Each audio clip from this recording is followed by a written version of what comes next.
Hello बच्चों, कैसे हैं आप सभी लोग। मैं सुनील कुमार स्वागत करता हूं आपके अपने चैनल क्रैकर जीएस एकेडमी में। दोस्तों, हम यहां पर इंडियन ज्योग्राफी की सीरीज कर रहे हैं और इंडियन ज्योग्राफी के अंतर्गत हमारा जो टॉपिक चल रहा है वो है भारत की नदियां। ठीक है, तो हम लोग जो टॉपिक कर रहे हैं वो है भारत की नदियां। ठीक है, तो जैसे कि अगर हम अपने टॉपिक की बात करें तो हमारा जो टॉपिक चल रहा है इंडियन ज्योग्राफी के अंतर्गत भारत की नदियां। ठीक है, और हमने ऑलरेडी इस पर लगभग 5 क्लासेस हमने की है ना, अभी तक कर चुके हैं नदियों के ऊपर और अभी क्लासेस चलेंगी। ठीक है, तो मैं बता दूं, जैसे कि मैंने आपको बताया था कि जब हम भारत की नदियां पढ़ेंगे टॉपिक को, तब मैंने बताया था कि आपको जो है हिमालय जो भारत की नदियां हैं उनको उत्पत्ति के आधार पर हम लोग 2 पार्ट में बांट के पढ़ते हैं। ठीक है, किसके आधार पर? उत्पत्ति के आधार पर। कैसे? जैसे कि मैंने आपको बताया कि हिमालय की नदियां, पहला जो डिवीजन है भारत की नदियों का वो हम करते हैं उत्पत्ति के आधार पर हिमालय की नदियां। ठीक है, दूसरा हम लोग बात करते हैं प्रायद्वीपीय नदियां या प्रायद्वीपीय पठार की नदियां। दूसरा हम बात करते हैं प्रायद्वीपीय नदियां। क्यों? क्योंकि उनकी जो उत्पत्ति है वो प्रायद्वीप से होती है। ठीक है, तो अगर हम बात करें तो भारत की नदियों को हमने मेनली 2 पार्ट में बांटा है। कैसे? उत्पत्ति के आधार पर। ठीक है, ये मैं पिछले क्लास बता चुका। फिर मैंने बताया कि हिमालय की जो नदियां हैं उनको हम लोग क्या है, उनमें हम लोग 3 बड़े नदी तंत्र को पढ़ते हैं। कौन कौन से वो 3 बड़े नदी तंत्र हैं? तो सिंधु नदी तंत्र पहला जो है वो है सिंधु नदी तंत्र, यानी सिंधु एवं उसकी सहायक नदियों के बारे में हम पढ़ते हैं, जो मैंने लास्ट क्लास में अभी करा चुका हूं, मैं मतलब पहले करा चुका हूं। फिर है गंगा नदी तंत्र, गंगा नदी तंत्र, ये भी हम लोग कर चुके हैं। फिर आता है ब्रह्मपुत्र नदी तंत्र। क्या आता है? ब्रह्मपुत्र नदी तंत्र, ये भी हम लोग ऑलरेडी कर चुके हैं। तो यानी अगर हम बात करें तो भारत की नदियों का एक जो डिवीजन है या जो हम उत्पत्ति के आधार पर उसको 2 भाग में बांटते हैं, हिमालय की नदियां एवं प्रायद्वीपीय नदियां, जिसमें से हम लोग हिमालय की नदियों से संबंधित जो अध्ययन है या जो स्टडी है उसको कर चुके हैं। ठीक है, तो आपको याद रखना है कि हमने दोस्तों पिछली क्लास में ये वाला जो पोर्शन है, इसका जो डिवीजन है, एक पार्ट हम लोगों ने कर लिया। अब हमारा जो आज से शुरू होगा वो है प्रायद्वीपीय नदियां। ठीक है, अभी मैं इसके बारे में बताने वाला हूं, तो इसी वजह से इसका भी डिवीजन मैंने नहीं किया है, इसको भी हम लोग पार्ट में बांट के पढ़ते हैं। ठीक है, तो आप समझ गए कि हम लोग का टॉपिक क्या चल रहा है और हम लोग क्या पढ़ चुके हैं। ठीक है, तो अब जो भी नए हैं उनको मैं बता दूं कि पीछे की आपको क्लासेस जितनी भी मैंने करा चुका हूं, अभी तक एटलीस्ट मैंने लगता है 37 या 38 क्लास करा चुका हूं, और शुरू से ये जो सीरीज चल रही है वो एकदम सीरियल वाइज चल रही है। मतलब जो टॉपिक है, टॉपिक से कनेक्टेड रहता है, हर चीज हर टॉपिक को कवर कर रहे हैं। ठीक है, और एकदम सीरियल से चल रहा है, ऐसा नहीं कि आज ये टॉपिक लाए तो कल दूसरा, नहीं, सीधे हम लोग टॉपिक वाइज पढ़ रहे हैं। ठीक है, तो और क्लियरली बहुत अच्छे से डिटेल में चीजें कराई जा रही हैं। अभी जो आप करेंगे क्लास तो आपको फील होगा कि हाँ बहुत अच्छे से। और ये जो क्लास है यूपीएससी, यूपीपीसीएस, जो भी स्टेट लेवल के जितने भी आपके पेपर होते हैं उनको सारा कवर किया जाएगा। स्टेट पीसीएस है कोई भी हो वो सारा आपका कवर हो जाएगा इससे। आरओ एआरओ का जो यूपीपीसीएस में होता है वो भी आपको कवर हो जाएगा। जितने भी मतलब पेपर हैं आपका, इससे बाहर क्वेश्चन नहीं जाने वाला, ये मैं आपको गारंटी दे सकता हूं। ठीक है, बट आप एक बार क्लास मेरी करके देखेंगे तो आपको फील होगा। ठीक है, बस मेरा आपसे निवेदन है कि आप लोग थोड़ा रुक के वीडियो को देखें जरूर, क्योंकि जब देखेंगे नहीं तभी तो जान पाएंगे ना, वरना कैसे पढ़ाया जाता है। ठीक है, कैसे जान पाएंगे? तो ये बात हो गई। तो हम लोग दोस्तों ये कर रहे हैं। ठीक है, तो अब चलिए हम शुरू करते हैं, अपनी बात को आगे करते हैं। ठीक है, तो जो भी जुड़े हुए हैं दोस्तों स्वागत है उनका। ठीक है, तो चलिए हम लोग स्वागत करते हैं। तो हम लोग शुरू करते हैं। मतलब आज हम लोग पढ़ने वाले हैं प्रायद्वीपीय नदियां, बहुत अच्छे से समझेंगे इसको, हर एक चीज को हम लोग करते चलेंगे। पहले हम लोग क्या करेंगे, एक पाई चार्ट बनाएंगे, डायग्राम बनाएंगे, फिर उसको लिखेंगे। ठीक है, तो आप अभी फील करेंगे कि हाँ ये उसी लेवल की पढ़ाई हो भी रही है वहां पर। ठीक है, तो चलिए फिर हम लोग शुरू करते हैं। क्यों, अब हम इसको मिटा लेंगे। अब हम बात करेंगे प्रायद्वीपीय नदियां। ठीक है, प्रायद्वीपीय नदियां जिसको पेनिनसुलर रिवर भी बोल सकते हैं। तो हमारा जो आज का टॉपिक है, वो जो हम लोग डिवीजन देख रहे थे उसमें हम लोग पढ़ेंगे प्रायद्वीपीय नदियां, या कह लीजिए पेनिनसुलर रिवर, पेनिनसुलर रिवर्स। ठीक है, ये हम लोग का आज हम लोग इसको शुरू करेंगे डिवीजन के साथ। भारत में जो हिमालय जो उत्पत्ति के आधार पर नदियों का जो 2 पार्ट में डिवीजन किया है, तो एक हम लोग कर चुके हैं, आज दूसरा हम लोग शुरू करेंगे। ठीक है, सबसे पहले मैं आपको बता दूं, जो प्रायद्वीप की नदियां हैं इनको भी अगेन दो पार्ट में बांटा जाता है। कैसे? इनको जो फ्लोइंग यानी इनका जो डायरेक्शन है, किस दिशा की ओर बह रही है नदियां, इनको दो आधार पर बांटा जाता है। बट मैं आपको एक चीज यहां पे थोड़ा सा आगाह कर देना चाहता हूं कि बहुत सारी बुक्स हैं में आपको लिखा होगा कि प्रायद्वीपीय जो नदियां हैं उनका डिवीजन ऐसे किया जाता है कि क्या है, बंगाल की खाड़ी में गिरने वाली नदियां और अरब सागर में गिरने वाली नदियां, इनका ऐसे डिवीजन किया जाता है। वो भी सही है, वो गलत नहीं है, बट मैं यहाँ आपको एक चीज बता देता हूँ। जैसे कि आप अगर हिमालय की नदियां आप देखेंगे तो हिमालय की जो नदियां हैं उनको अगर देखेंगे तो वो भी क्या है, उनमें से जैसे सिंधु नदी है तो सिंधु नदी जो है वो कहाँ जाकर गिरती है, तो अरब सागर में। अगर इस आधार पर देखेंगे तो हिमालय की नदियों को भी हम लोग दो पार्ट में बांट के पढ़ सकते हैं, है ना। यानी अरब जो उनका फ्लोइंग रिवर है या जो जहाँ पे कहाँ पे जाके गिर रही है, अगर इस आधार पे देखेंगे तो उनका हम लोग हिमालय की नदियों को भी दो पार्ट में बांट सकते हैं। सिंधु नदी जो है वो अरब सागर में गिरती है और बाकी जैसे ये क्या कहते हैं, गंगा नदी है और ब्रह्मपुत्र नदी, ये जाके बंगाल की खाड़ी में गिरती है। तो ऐसे अगर डिवीजन करेंगे तो दोनों सेम जैसा डिवीजन हो जाएगा। इसीलिए मैंने क्या किया है दोस्तों, इसको डायरेक्शन वाइज यानी किस दिशा में कौन कौन नदियां बह रही हैं उसके आधार पर मैंने इसको डिवीजन किया। जैसे कि अगर हम पहले बात करें इसका डिवीजन का, ठीक है, अभी इनके बारे में हम जानेंगे, नदियों के बारे में पहले हम लोग जान लें। इनका डिवीजन मैंने आपको किया है, जैसे पूर्व दिशा की ओर बहने वाली नदियां, यानी जो नदी पूर्व दिशा की ओर बह रही हैं उनका हम लोग ने पहले किया है, पूर्व दिशा की और बहने वाली नदियां, ठीक है। अभी मैं बताऊंगा कौन कौन सी है। और दूसरा मैंने इसमें बताया है आपको पश्चिम दिशा की ओर बहने वाली नदियां, पश्चिम दिशा की ओर बहने वाली नदियां, ठीक है, नदियां। जैसे कि अगर हम बात करें तो आप देखेंगे, मैं अभी आपको डायग्राम में बना के थोड़ा सा दिखाता हूं इसको। जैसे कि आप देखेंगे ये जो हमारा है प्रायद्वीप भारत, ये ऐसे अगर हम बात करें ये प्रायद्वीप भारत होता है हमारा। तो अगर हम बात करें तो यहां पर एक क्या होता है, पश्चिमी घाट होता है।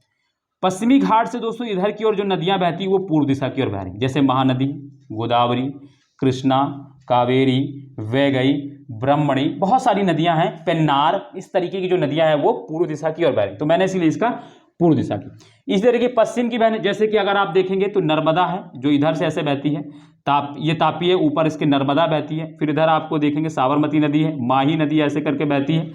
तो इस तरीके से मैंने क्या कर दिया, इनको दो पार्ट में बांट दिया, ठीक है। मैंने कहां जाके गिर रही इस आधार पर नहीं बांटा है, किधर की ओर जा रही है मैंने इस आधार पर बांट दिया इसको, ठीक है।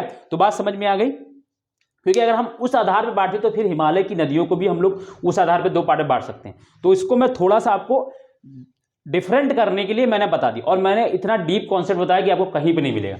आपको सब यही पढ़ाते मिलते हैं कि जो अरब सागर में गिरने वाली नदी और बंगाली खाड़ी में गिरने वाली नदी, बस इस आधार पे दो पार्ट में बांट के पढ़ाते हैं। मगर मैंने आपको डिफरेंट तरीके से बताया है, आप इसको समझ पाएं ताकि अंडरस्टैंड कर पाएंगे क्यों मैंने इस आधार पर बताया। तो मैंने बताया कि जो हिमालय की नदियां अगर उस आधार पर बांटेंगे तो हिमालय की नदियों को भी हम लोग दो पार्ट बांट सकते हैं। क्यों? क्योंकि सिंधु एवं उसकी सहायक नदियां कहां जा गिरती, तो वो अरब सागर में गिरती है, ठीक है। और बाकी उसकी जो नदियां और जो गंगा और जो ब्रह्मपुत्र वो बंगाली खाड़ी में गिरती, तो इस आधार पर तो उसको भी दो पार्ट बांट सकते हैं, ठीक है। तो ये चीज आपको समझ में आ गई होगी। अब मुझे इससे ज्यादा तो एलुमिनेट करने की कोई जरूरत तो नहीं मुझे लग रही है, ठीक है। चलिए, तो अब जैसे कि हम देखेंगे कौन कौन सी ऐसी नदी है जो पूर्व दिशा की ओर बढ़ी, तो अभी मैंने बता दिया आपको। तो उनका आप लोग डायग्राम इस तरीके से बनाएंगे, जैसे मैं सेम प्रोसेस आपको करते चलना है, जैसा मैं डायग्राम बनाता हूं, जैसा मैं लिखता हूं, एज इट इज वैसा ही आपको मेरे साथ साथ करते चलना है, ठीक है। आपका नोट्स बाकायदा बन जाएगा, ठीक है। तो चलिए, जैसे इसकी अगर हम बात करें तो ये जो है नदी, इसकी जो ये जो नदी है इसमें जैसे हम बात करेंगे महानदी, मैं डिफरेंट पेन से लिख दे रहा हूं ताकि आपको पता रहे, महानदी, ठीक है, गोदावरी, कृष्णा, कावेरी, वैगई, ठीक है, वैगई, ये 5 नदी हैं, मैंने मुख्य बता दी। इसी तरीके में ब्राह्मणी है, बहुत सारी नदियां बट मैंने कुछ बता दी। इसी तरीके जैसे इधर देखेंगे तो नर्मदा है, तापी है, ठीक है, साबरमती है, लूनी है, लूनी भी दोस्तों क्या है, वो प्रायद्वीप पठार से निकलती लूनी है, और माही है, तो इस तरीके से कुछ नदियां जो है वो पश्चिम दिशा की ओर बहती हैं।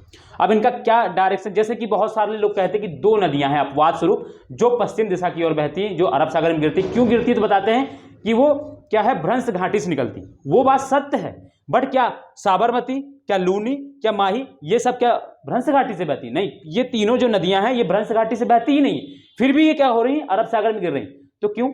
तो उनका भी कोई रीजन रहा होगा ना। तो इस वजह से हमने आपको, मैं बता दूं, बहुत सारे यूट्यूबर सिर्फ इतना ही पढ़ाते हैं कि अरब सागर में गिरने वाली नदियां,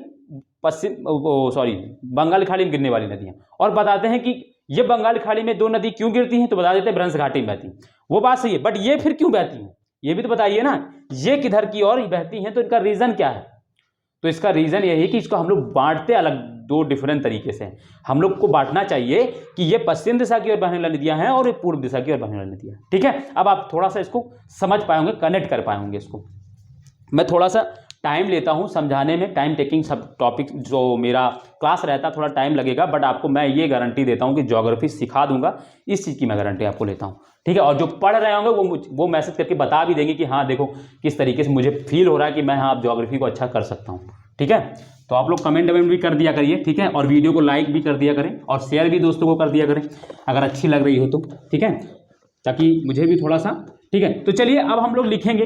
ये आप लोगों ने डायग्राम तो बना ही लिया होगा, इस डायग्राम को आप लोगों ने तो अच्छे से बना ही लिया होगा। अब मैं आपको बताता हूं कि अब हम लोग दोस्तों थोड़ा सा प्रायद्वीपीय नदियों के बारे में लिख लेते हैं।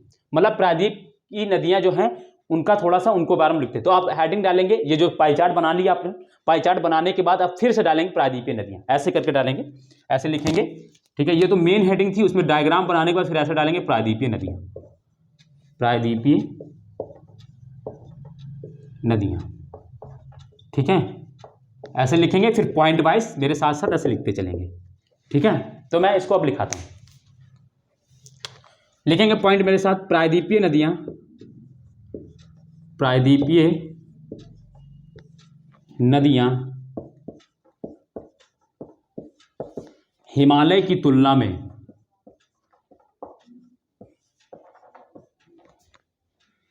प्रायद्वीपीय नदियां हिमालयी नदियों की तुलना में, हिमालयी नदियों की तुलना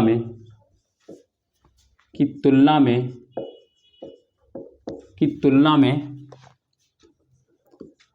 इसको लिख लेंगे, फिर मैं समझाऊंगा, एक एक पॉइंट समझाऊंगा। अधिक पुरानी है, अधिक पुरानी है,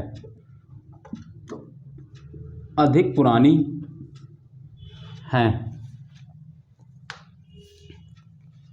अधिक पुरानी है एवं प्रायः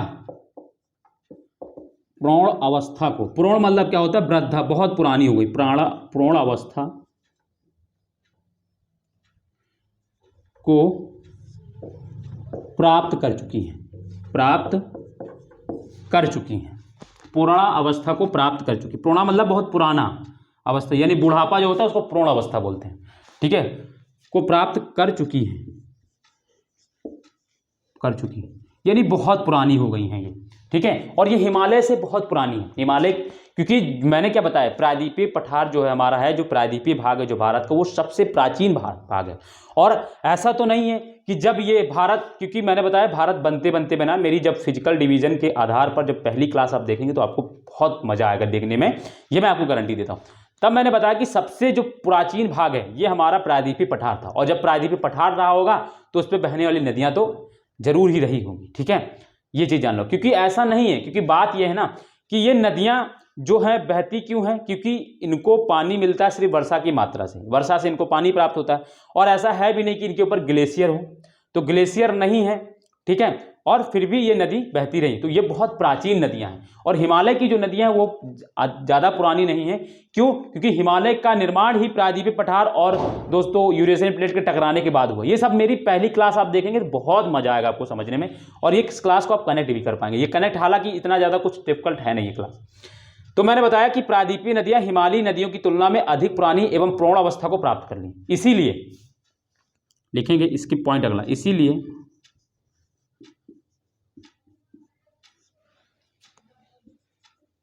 इन नदियों की, इसीलिए इन नदियों की, इन नदियों का ढाल प्रवणता अत्यधिक मंद है, ढाल प्रवणता अत्यधिक मंद है। मंद मतलब बहुत धीमा है। मतलब जैसे कि अगर हम बात करें, मैं आपको देखो दिखाता हूं, जैसे मान लो ये हिमालय की नदी है तो उसका ढाल इस तरीके से आपको मिलेगा, बट जैसे अगर इनको देखोगे तो ये इनका ढाल इस तरीके से बहुत मंद है ढाल। तो आप डिफरेंस देख पा रहे हैं, ये हिमालय की नदियों का ढाल बहुत तेज है और इनका ढाल जो है बहुत कम, क्योंकि जो पश्चिमी घाट है उसकी ऊंचाई बहुत कम है, पहली बात तो ये, और वो ये नदियां जो है बहुत पुरानी हो गई हैं।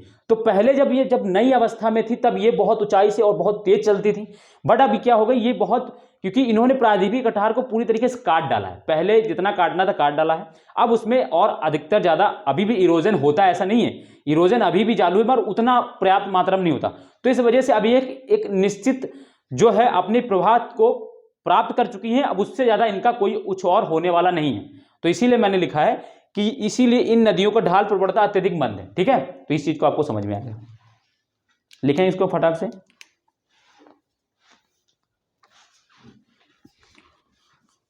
लिखो फिर मैं डालूं इसको, मैं अगला पॉइंट लिखता हूं। ठीक है, तो चलो अब मैं अगला पॉइंट लिखूं इसमें।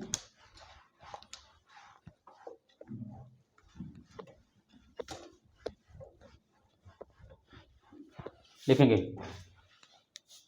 पॉइंट, लिखेंगे अगला, प्रायद्वीपीय पठार की अधिकतर नदियां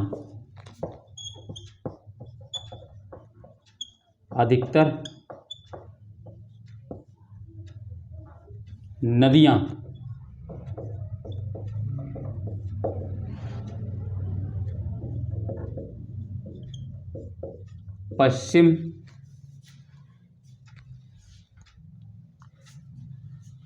प्रायद्वीपीय पठार की अधिकतर नदियां पूर्व दिशा यार ना,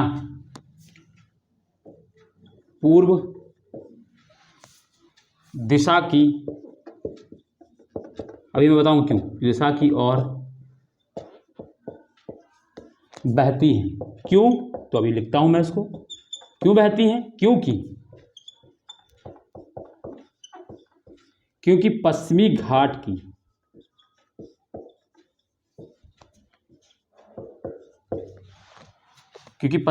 की सामान्यतः ढाल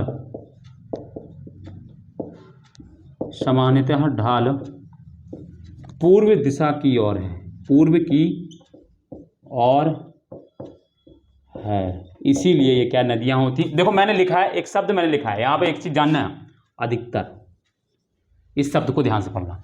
प्रायद्वीपीय पठार की अधिकतर नदियां, ना कि सभी, अधिकतर, बहुत ज्यादा नदियां, आपको सिर्फ जो है पश्चिम दिशा की ओर मात्र आपको 4-5 नदियां बहती हुई मिलेंगी, बट ठीक है, बट अधिकतर जो नदियां हैं, जो बड़ी बड़ी जितनी भी अधिकतर नदियां हैं वो क्या है, पश्चिम दिशा की ओर बह रही। इसीलिए मैंने लिखा है कि प्रायद्वीपीय पठार की अधिकतर नदियां पूर्व दिशा की ओर बहती, क्योंकि क्यों बहती, क्योंकि पश्चिमी घाट का जो ढाल है, पश्चिमी घाट की समानता ढाल पूर्व की ओर है। ठीक है, इसीलिए जो है ये जो नदियां हैं वो पश्चिमी घाट क्या है, पूर्व दिशा की ओर बहती हैं अधिकतर नदियां। ठीक है, इस पॉइंट को आप समझ गए होंगे, कोई दिक्कत नहीं होगी। अगला पॉइंट लिखेंगे इसमें, है ना, अगला पॉइंट लिखेंगे, केवल वर्षा के द्वारा इनको जल की प्राप्ति होती है, जल की प्राप्ति होती है। अतः ये नदियां मौसमी यानी ये सदा नीरा नदियां नहीं, जैसे कि मैंने बताया था कि जो हिमालय की जो नदियां हैं उनका जो सोर्स है, उनको पानी कहां से प्राप्त होता है, एक तो ग्लेशियर। तो ग्लेशियर दोस्तों वर्षा का मौसम हो चाहे ना, वो तो हमेशा रहते हैं, गर्मियों में मेल्ट होते हैं तो वहां से उनको पानी प्राप्त होता है। दूसरा, बरसात के मौसम में जब बारिश होती है तो भी उनको वर्षा का पानी, तो इसीलिए वो क्या होती है, वो सदा नीरा नदियां होती हैं। बट ये जो नदियां हैं, जो प्रायद्वीपीय नदियां हैं, यहाँ पे कोई ऐसा ग्लेशियर्स नहीं है।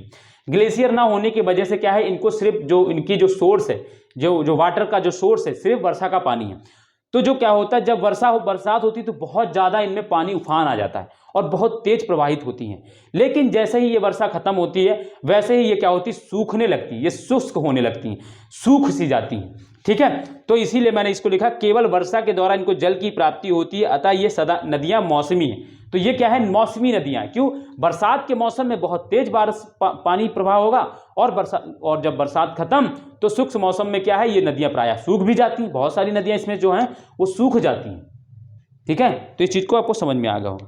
तो ये कुछ जो शब्द थे, ये कुछ चीज़ें मैंने आपको क्या है जो बताया है, ये प्रायद्वीपीय नदियों के बारे में बताया। ठीक है, ठीक है ना। तो ऐसे भी लिख सकते हैं, फिर इसमें लिख सकते हैं कि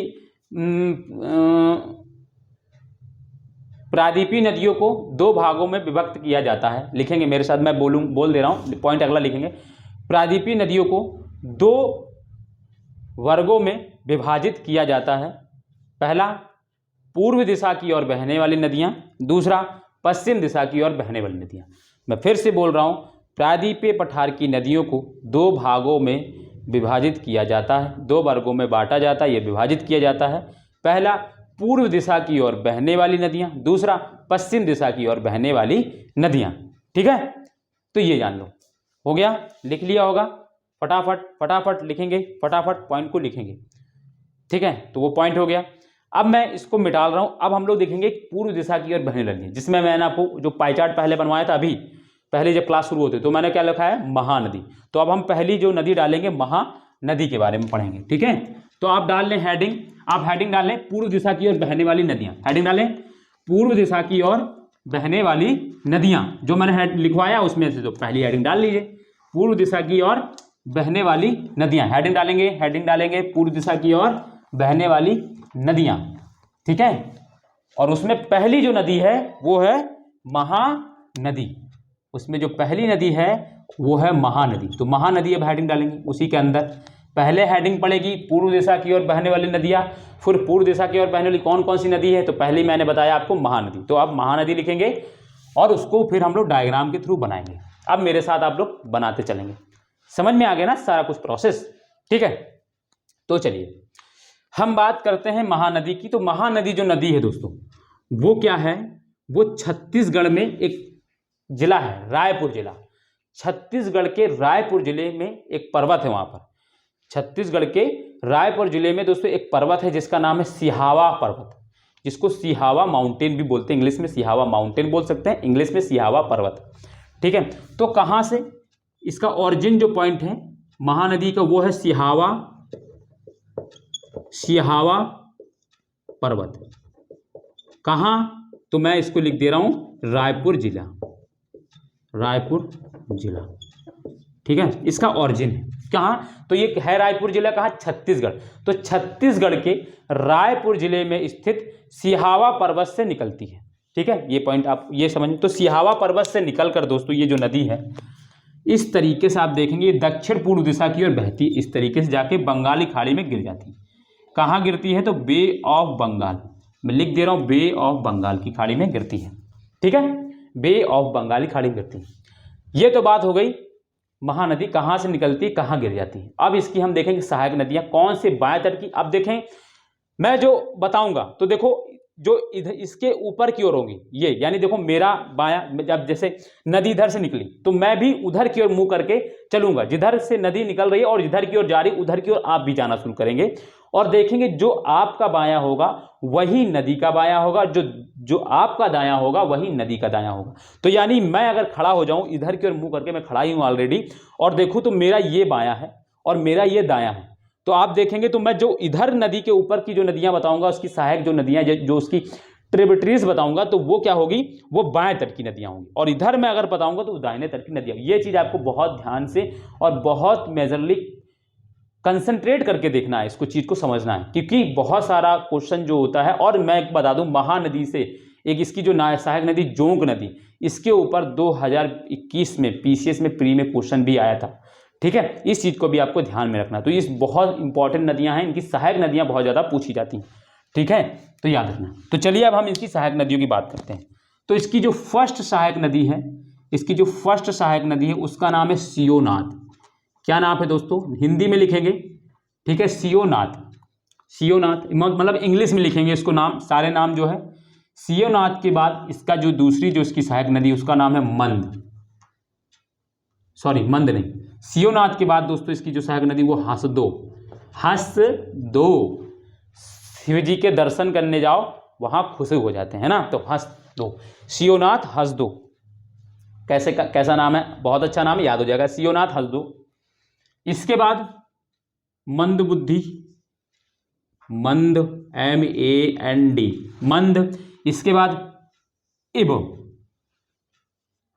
इब, इब IB, इब नदी है। तो इसकी बाएं तट की सहायक नदी कौन कौन सी है, तो हसदो, सॉरी सियोनाथ, हसदो, मंद, इब। 3-4 बार बोलेंगे, सियोनाथ, जयकारा, सियोनाथ, हसदो, मंद, इब, सियोनाथ, हसदो, मंद, इब। हो गई बाएं तट की नदियां। अब इसके दाएं तट की सहायक नदियां, तो दाएं तट की देखो, तेल, तैल, तेल है पहली, फिर ओंक, फिर जोंक, जोंक, ओंक, जो, ओंक, जोंक, जोंक, ओंक, जोंक, तेल, ओंक, जोंक, ये 3 इसकी दाहिने तट की सहायक नदियां हैं। 3 इसकी जो है ये दाहिने तट की सहायक नदियां हैं।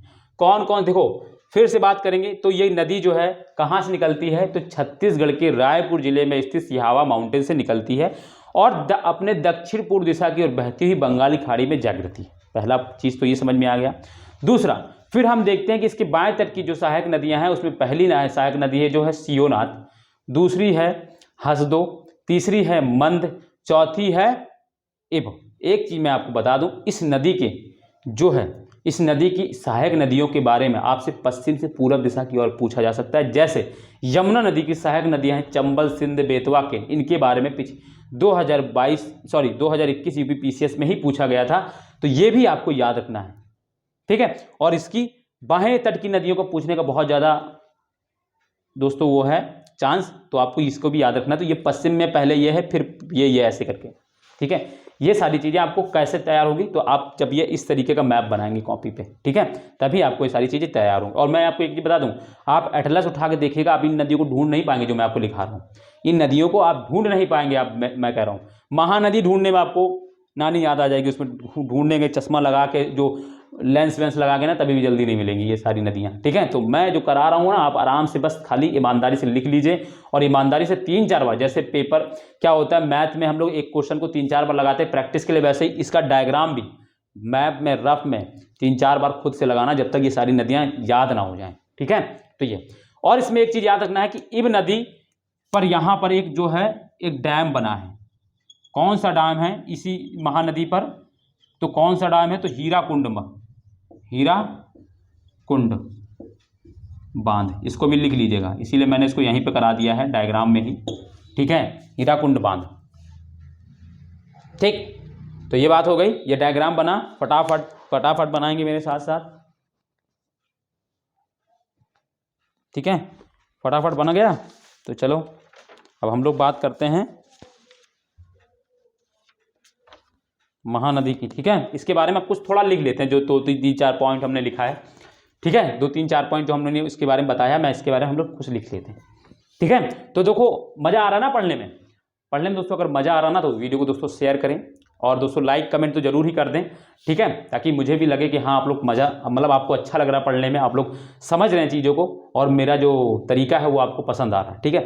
तो आप लोग जरूर कमेंट करके जरूर बताएं, और हाँ अपने दोस्तों को जरूर शेयर करें, क्योंकि दोस्तों अगर शेयर नहीं करेंगे तो लोग देखेंगे नहीं, और देखेंगे नहीं तो मुझे तो थोड़ा सा डिमोटिवेशन कभी कभी होता है कि इतना मेहनत कर रहा हूँ फिर भी लोग पता नहीं क्यों नहीं देखते। और जो मैं अब किसी के बारे में नहीं कहूँगा, जो थोड़ा थोड़ा कंटेंट लेकर आ रहे हैं और बस चले जा रहे हैं ऐसे करा के, और उनको लोग उनके व्यूज़ देख रहा हूँ, तो मैं तो थोड़ा सा इसमें क्या होता है, थोड़ा सा लगता है ना। तो आप लोग दोस्तों जितने भी लोग हैं बस थोड़ा सपोर्ट करें, वीडियो को शेयर करते रहें, ताकि लोगों को पता चले कि हाँ इस तरीके के, ताकि उनका भी दोस्तों भला हो थोड़ा बहुत, ठीक है।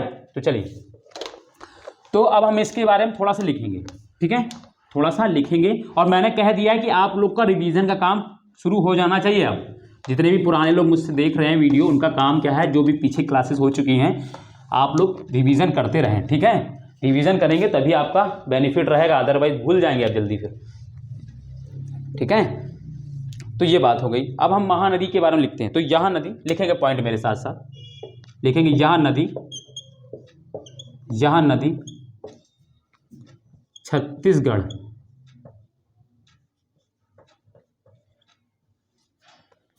के रायपुर जिले में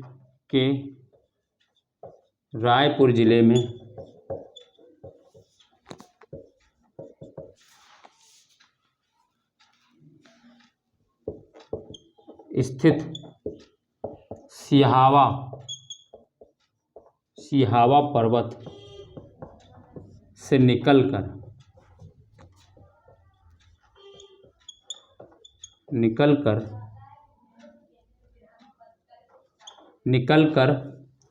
दक्षिण पूर्व दिशा की ओर, मैं आपको एक बता रहा हूँ ना, कोई कहीं भी अगर लिखना के है ना, तो आप जब इतना डिटेल में लिख देते हैं ना, एक ही पॉइंट में सारी चीज़ों को समेट देते हैं ना, ये दक्षिण पूर्व दिशा की ओर आपको कोई लिखता हुआ नहीं मिलेगा, सीधे बता देते कि करब सागर जाके बंगाल खाड़ी में गिर जाती। डायरेक्शन क्या होता है ना, ज्योग्राफी में इन्हीं सब चीज़ों में नंबर मिलता है। जब आप ये सारी चीज़ें लिखते हैं ना, तब उनको लगता है कि हाँ ये इसने क्या है, इसने थोड़ी मेहनत की है, इस बच्चे ने मैप को एटलीस्ट देखा है, कि इसको पता है कि जो महानदी है गिरती तो बंगाल खाड़ी में, सबको पता है, बट कैसे बहती गिरती है, तो दक्षिण पूर्व दिशा की ओर बहती हुई गिरती है। इन सब चीज़ों को ऊपर आप जब थोड़ा थोड़ा सा ध्यान देते हैं ना, तभी आप दूसरे से अलग हो पाते हैं, तभी आप दूसरे से डिफरेंस पढ़ाते हुए नजर आएंगे। ठीक है, समझते हुए नजर आएंगे। दूसरे के सामने जब ये शब्द बोलेंगे, और सोचिए मैंने एक ही पॉइंट में 3 चीज़ें लिखा दी। पहली बात तो निकल कहाँ से रही वो पॉइंट लिखा दिया, किधर दिशा की ओर बह रही, कहाँ और कहाँ गिर रही। ये देखो, देखना, यहाँ नदी दक्षिण छत्तीसगढ़ के, ठीक है, रायपुर जिले में स्थित सिहावा पर्वत से निकलकर दक्षिण पूर्व दिशा की ओर बहती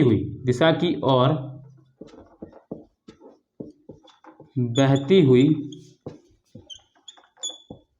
बंगाल की खाड़ी में गिरती। अब देखिए मैंने क्या लिखा दी, एक ही में 3 चीजें लिखा दी, बंगाली खाड़ी में गिरती है। ठीक है, तो कहाँ से निकल रही है, किधर जा रही है और कहाँ गिर रही है, तो मैंने सारा एक ही पॉइंट में लिखा दिया। इस तरीके से जब आप लिखते हैं ना, तभी एग्जामिनर आपसे खुश होता कि हाँ इस बच्चे को चीज़ें पता है, इस बच्चे ने पढ़ा है वास्तव में। ठीक है, वरना सियावा माउंटेन से निकलती है, अरब बंगाली खाड़ी में गिर जाती है, बस इतना लिखेंगे तो वो समझ जाता कि इसने रट्टन की तरह, रट्टू तोतक तरह उसने काम किया है। ठीक है बच्चे ने। फिर दूसरा इसको जानना है, इसके बारे में एक पॉइंट लिखा देता हूँ कि इसकी कुल लंबाई, ठीक है, पूछा नहीं जाएगा आपसे, मैं ये बता देता हूँ, बट आप जानने के लिए लिख लीजिए बस। इसकी कुल लंबाई 857 किलोमीटर है, 857 किलोमीटर। ठीक है, ये आपसे पूछा नहीं जाएगा, किसी भी एग्जाम में नहीं आएगा, मैं आपको गारंटी देता हूँ। आप उड़ीसा के होंगे तो भले आपसे पूछ लिया जाए, है ना, छत्तीसगढ़ के हों तो भले पूछ लिया जाए, अदरवाइज नहीं पूछा जाएगा, कोई चांसेस ही नहीं है, ये सारी चीज़ें आज तक नहीं पूछा जाता है। ठीक है, इस नदी पर, ये लिख लेना, इस नदी पर हीराकुंड बांध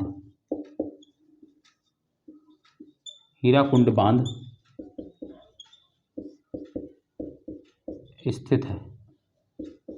मैं एक चीज़ आपको बता दूं कि जैसे बांध हैं, और जैसे कि भारत जो मुख्य नदी, कुछ नदियों पर कुछ शहर बसे हुए, इन सबको मैं अलग अलग से क्लास कराऊंगा। जैसे ही नदियां खत्म होंगी, एक एक क्लास में सारा कुछ कवर करूंगा। पहले मैं आपको बताऊंगा कि नदियों पर स्थित मुख्य शहर कौन कौन से भारत में, दूसरा फिर मैं आपको जो बांध है, किस नदी पर कौन सा बांध मिला, इसका एक पूरा सा आपको सब कुछ कराऊंगा। बट आप मेरे साथ बस बने रहेंगे तो आपको बहुत बेनिफिट होने वाला है। चीज़ों को आप सीरियल से पढ़ेंगे। जैसे कि देखो, मैं आपको एक चीज़ दिखाता हूँ, आप मेरे से जब आप पढ़ रहे होंगे तो एक चीज़ मैं आपको दिखाता हूँ। पहले जब मैंने आपको पढ़ाना शुरू किया तो मैंने आपको दिखाया कि जो ज्योग्राफी है उसमें मैंने आपको, जैसे कि अगर मैं थोड़ा सा आपको एलोबरेट करूँ, आप इसको लिख रहे हैं ना, लिख लिया ना, तो मैं इसको थोड़ा सा आपको एक चीज़ समझाता हूँ। आज मैं आपको एक नई ऐसी चीज़ बताता हूँ जो शायद आपको कहीं यूट्यूब पे ना मिले। ठीक है, आप समझेंगे मेरी बात को। थोड़ा सा समझने के लिए आपको थोड़ा सा देखिए बात को, मैं यहाँ टॉपिक से हट के थोड़ा सा बताने जा रहा हूँ, क्योंकि टॉपिक आज यहीं तक रखेंगे, इससे आगे का मैं कल कराऊंगा। बट अभी एक चीज़ मैं आपको जो बताने जा रहा हूँ वो बहुत काम का है। जैसे कि जब आप ज्योग्राफी पढ़ते हैं दोस्तों, ठीक है, जब आप ज्योग्राफी पढ़ते हैं, जब आप ज्योग्राफी को शुरू करते हैं पढ़ना, तो मैं आपको बता दूं, तो ज्योग्राफी में सिर्फ 3 चीज़ें पढ़ी जाती हैं मेनली। अगर ज्योग्राफी छोड़ दीजिए, आप जहाँ खड़े हैं आप अपने सराउंडेड मात्र 3 चीज़ों से अपने आप को घिरा हुआ पाएंगे। ज्योग्राफी के टर्म में 3 चीज़ों से घिरा हुआ पाएंगे। कौन कौन सा? तो पहला आप पाएंगे मिट्टी, जिस लैंड पे आप खड़े हैं, स्थल, पहला जो है स्थल है, जहां आप खड़े हैं वो स्थल है, ठीक है। दूसरा, जहां नदी है, तालाब है, महासागर हैं। दूसरा, पानी यानी स्थल मंडल, जल मंडल, स्थल मंडल, जल मंडल। और तीसरा, ऊपर आकाश, वायुमंडल। इसके अलावा बाकी इसके अंदर ही आता है। अगर ये 3 चीज़ें अगर हम पढ़ते हैं, जैसे कि अगर हम बात करें, ये कोई लैंडफॉर्म्स है, इस पर हम रहते हैं, ठीक है। ये मान लो ये कोई पेड़ है और यहाँ पर हम बैठे हैं, यहाँ पर मैं बैठा हूँ, आराम कर रहा हूँ, ठीक है, बैठे। और फिर देखेंगे तो यहाँ बराबर में मेरे समुद्र है, और फिर यहाँ पर भाई बादल रहेगा। तो आप देख रहे हैं कि मैं इन 3 चीज़ों से घिरा हूँ। बाकी स्थलों से ही मकान बना लो, मिट्टी बना लो, जो कुछ बनाना, ईट मीट सब बन जाता है स्थल पे ही, स्थल की जो चीज़ों को हम यूज़ करके। बादल में क्या पढ़ते हैं, कैसे क्लाइमेट चेंज हो रहा है, कैसे वायुमंडल बन रहा है, कैसे बादल बन रहे हैं, कैसे वर्षा हो रही है, कैसे टेम्परेचर डिक्रीज हो रहा है, ये सारी चीज़। स्थल में जल में क्या देखते हैं, जो गर्त हैं, जो स्पीसीज हैं सागर के अंदर पाई जाती, यही सब चीज़ें तो हैं हमारे ज्योग्राफी में। इसके अलावा क्या पढ़ते हैं? तो अब मैं आपको एक चीज़ बताने वाला हूं कि ज्योग्राफी में मेनली हम लोग 3 चीज़ें पढ़ते हैं। एक तो होता है दोस्तों, जो फिजिकल ज्योग्राफी जब हम पढ़ाएंगे तब ये इसको समझाएंगे, बट अभी जान लो। एक तो होता है दोस्तों लैंड, है ना, क्या होता है, लिथोस्फीयर, जिसको स्थल मंडल बोलते हैं, ठीक है। दूसरा होता है, क्या होता है दूसरा, तो ओशनियोलॉजी, जिसको सागरीय अध्ययन बोलते हैं, ठीक है। तीसरा होता है क्लाइमेटोलॉजी, जिसको वायुमंडलीय अध्ययन बोलते हैं। तो हम मेनली ज्योग्राफी में यही 3 चीज पढ़ते हैं। अब वो चाहे इंडियन ज्योग्राफी हो, चाहे वो फिजिकल ज्योग्राफी हो। तो अब मैं आपको बताने वाला क्या था कि जैसे आप इंडियन ज्योग्राफी को देखेंगे तो आप इंडियन ज्योग्राफी के अंतर्गत जो जियोमॉर्फोलॉजी या लिथोस्फीयर का जो पार्ट है वो हम लोग पढ़ चुके हैं। कौन सा पार्ट था? तो जब हम लोग भारत का फिजिकल डिवीजन कर रहे थे, जो भारत का भौतिक विभाजन देख रहे थे, वो क्या था, वो भारत, जो देखा जाए तो भारत का स्थल मंडल था। क्योंकि हमने उसमें क्या पढ़ा, तो हमने उसमें पढ़ा हिमालय कैसे बना, मैदान कैसे बने, पठार कैसे बना, तटीय मैदान कैसे बना, और जो है क्या है कि ये अंडमान निकोबार जो द्वीप है वो कैसे बने। तो ये सब क्या है, ये लैंडफॉर्म्स ही तो हैं, ये स्थल ही तो हैं, पढ़ा हमने। दूसरा, अगर हम इसका देखो घटक देखें तो जल वाला, तो जल वाला हम पढ़ रहे हैं क्योंकि हमारे पास हिंद महासागर है, बट हम लोग उसके अंतर्गत, हम हिंद महासागर को यहाँ नहीं पढ़ते, हम कहाँ पढ़ते हैं, फिजिकल ज्योग्राफी। बट हमारे भारत के अंदर बहुत सारी नदियाँ तो हैं, बहुत सारे झील तो हैं, बहुत सारे झरने तो हैं। ये सारी चीज़ें किसके अंदर आ जाएंगी, ये जल मंडल के अंदर। भारत की अगर हम बात करें तो ये जल वाला पार्ट चल रहा है। तो जल वाला पहले हम लोगों ने कौन पढ़ा, स्थल वाला पार्ट पढ़ा, तो उसको हम लोगों ने पूरा कवर कर लिया। अब हम लोग जल वाला पार्ट पढ़ेंगे, तो जल वाले पार्ट से संबंधित जितने भी टॉपिक रहेंगे यहीं पे कवर होगा। इसके बाद हम लोग क्लाइमेटोलॉजी पे जाएंगे, फिर क्लाइमेट से संबंधित सारी चीजें करेंगे। तो अब आप समझ गए चीजों को पढ़ने के लिए क्या सीक्वेंस में है। पहले हम लोगों ने जियोमॉर्फोलॉजी, ये जिसको लिथोस्फीयर बोलते हैं, ये सारी चीजें देखो। जब फिजिकल ज्योग्राफी पढ़ाऊंगा तब आपको और अच्छे समझ में आएगा, बट मैं यहाँ पे थोड़ा आपको अंडरस्टैंडिंग दिया, थोड़ा टाइम था इसलिए, ठीक है, क्योंकि नया पढ़ाना नहीं था आज, और कल से नया टॉपिक शुरू करेंगे, नया मतलब नई व्यूअर्स से शुरू करेंगे, तो इसी वजह से थोड़ा टाइम था, मैंने इसको समझाया आपको। ये सारी चीज़ें आप एक कनेक्ट कर पाएंगे, चीज़ों को आप जान पाएंगे, हाँ मुझे ज्योग्राफी के अंदर क्या क्या पढ़ना रहता है और किस इसके अंतर्गत क्या क्या पढ़ना है। अब बात को समझ में आ गया होगा आपको, ठीक है, बात समझ में आ गया होगा। तो ये सारी चीज़ें हैं, ठीक है। तो दोस्तों मज़ा आया पढ़ने में, समझ में आया चीज़ें क्या है, कैसे होती हैं, ठीक है। तो दोस्तों उम्मीद है कि आपको आज का ये सेशन अच्छा लगा होगा, और अगर सेशन अच्छा लगा है तो वीडियो को लाइक करें, कमेंट करें, शेयर करें, और शेयर जरूर करें दोस्तों, अपने दोस्तों को भी बताएं, अपने ग्रुप्स हैं जितने वहाँ पे शेयर करें, लोग देखें, ताकि मुझे भी थोड़ा लगे कि हाँ मैं अच्छा पढ़ा रहा हूँ, मुझे है ना फील होना चाहिए कि मैं हाँ मेहनत कर रहा हूँ, तो लोगों को समझ में आ रहा है, लोग देख रहे हैं, तो यानी अच्छा पढ़ा रहा हूँ, ठीक है। तभी मैं देखो इतना जी जान से क्यों लगाता हूँ, वो चीज़ें जो है जो शायद आप यहाँ पर ना सुनने को आपको कहीं मिले या कहीं पर लोग ना बताएं, बट वो भी चीज़ें मैं आपको यहाँ बताता हूँ। रीज़न वही है कि आप सीखें ज्योग्राफी को कैसे पढ़ा जाता है, हर चीज़। अभी मैं आपको जब फिजिकल ज्योग्राफी पढ़ाऊंगा ना दोस्तों, और मज़ा आने वाला, बहुत ज़्यादा मज़ा आने वाला। जैसे यहाँ पे पढ़ते हैं हम, बहुत मज़ा आता है, चीज़ों को सीखते हैं, हमें ऐसा नहीं कि लगता कि हम बोर हैं, कोई बोझिल चीज़ ले रहे हैं या हमें समझ में, हम हर चीज़ को इसलिए एक्सप्लेन कर देते हैं ताकि बच्चे को दिक्कत ना आए पढ़ते समय, ठीक है। तो चलिए फिर हम लोग आज यहीं तक रखते हैं। हाँ, आपका काम जो है वो शेयर और लाइक कमेंट जरूर आज करके बताइए कि हाँ कैसे लगी आप कुछ जो ये क्लास है। अगर मज़ा आया तो ज़रूर अच्छा कमेंट करिएगा, ताकि मुझे जब कमेंट आता है ना तो मुझे लगता है कि हाँ लोग देख रहे हैं और क्या है कि हाँ उनको अच्छा लग रहा है। तो जब जैसा भी आपके फीडबैक रहता है तो मैं उसी वजह से मेरा मतलब मनोबल बढ़ता है। ठीक है, तो चलिए फिर हम लोग आज यहीं तक रखते हैं, बाकी कल मिलते हैं। तब तक के लिए अपना ध्यान रखिए। बाय, जय हिंद दोस्तों।